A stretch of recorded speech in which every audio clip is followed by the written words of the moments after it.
Welcome back. I'm Jean. I'm a knitter, and I'm currently working my way through level 1 of the studies required to become a certified master hand knitter.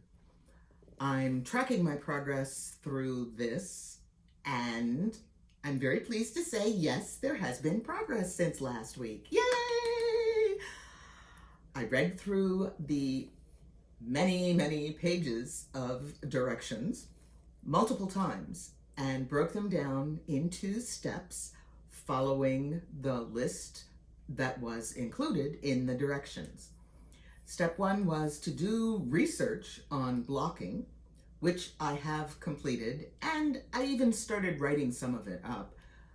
I am very pleased with what I have written so far, but there's a lot more to go. I'm also working on a sample piece that will help me determine the gauge that I would like to work at for the swatches that I must produce that are up to their very exacting standards. This swatch does not have to meet those standards, but it's a good place to practice those standards. They are very specific about where, how, and what to measure, how to mark things, how to calculate things, and I don't think I will ever look at a gauge swatch the same way again. I know the level of detail you can get from a properly done gauge swatch and how accurate you must be in measuring that swatch to produce a garment that, in theory, following the directions, will match what you are expecting. I also know that there's absolutely nothing wrong with measuring mid-project and comparing your project to the numbers that you got off of your gauge swatch before you blocked it, because you don't really want to block a project in the middle. Thank goodness for coffee. What am I working on? A pair of socks. This is my relief from the exacting performance required by the knitting for the,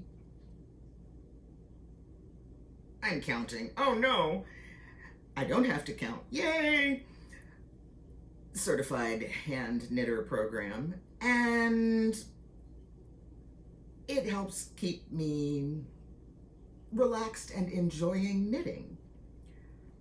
The sweater I'm currently wearing is one that I made many years back. It has a lot of errors. I designed it, I knit it. It's the first sweater I ever steeked, and it's made out of cotton. One of the appropriate things to do when steeking a sweater is to put it on a sewing machine and stitch down the yarn multiple times at a very small stitch count, which will anchor your threads. This sweater is many years old. The steeks have not changed shape, stretched out of shape, unraveled, done anything rude or nasty. Now, other parts of the sweaters have issues, but it's not the steeks, so don't be afraid to steek. It's not that bad. I have right here my Elizabeth Zimmerman references, and she reported that when you have to steek, go lie down in a dark, quiet room afterwards. I didn't quite have to do that. I was a little more excited, but I can understand why some people would really want to do that. I also have discovered that many people don't keep their hand-knit sweaters forever and a day. Most of the time they do have a lifespan, and you retire them when they have served their purpose, lived their life, gone on, shuffled off this mortal coil, and gone to meet their maker. Yes. On the other hand, there are some sweaters that you do keep forever, and this seems to be one of them. I need to replace the buttons. I'm down to 3. I need to rebury some ends here and there. They just kind of work their way out over many, many years because it's cotton. And maybe I'll do it, maybe I won't. I don't wear this sweater out in public that often. What else is going on? Research, knitting. I have a long Amazon wish list of the books I will need to complete levels 2 and 3. But for level 1, I think I actually have a sufficiently deep pile of research materials available, which also means I'm not going to have to document every title in the world that has the word knit in it.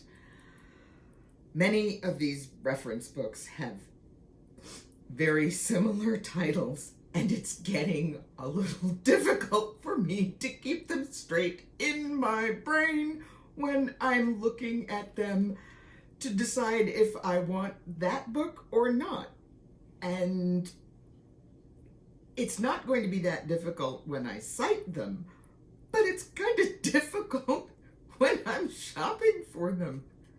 But I'm not the only person who's probably had this kind of trouble, which is why we have notepads. And I've been using my iPad to compose and take notes, and using my iPencil. What, puppy, what? I've been using the pencil in new and exciting ways to tap on the screen and mark something down, or to... I think I've been interrupted. I think I'm gonna stop here. Y'all have a good day. I think mine will be great. Yes, puppy.